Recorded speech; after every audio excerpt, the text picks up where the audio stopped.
Naranasan mo na bang magkaroon ng problema at walang ni isang willing na magbigay ng oras sa'yo para makinig sa lahat ng mga pinagdadaanan mo? Hindi mo alam kung kanino kakakapit.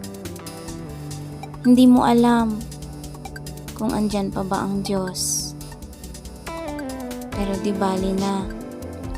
Tawagin mo lang siya at magpapadala siya ng taong tutulong sa'yo na handang makinig sa lahat ng pinagdaanan mo. Habang may buhay, may pag-asa. Huwag na huwag ka lang talagang susuko. Lahat naman tayo may pinagdaanan. Pero kung sa tingin mo, mas mabigat ang pinagdaanan mo ngayon kumpara sa iba, huwag kang mag-alala. Mahal ka ng Diyos.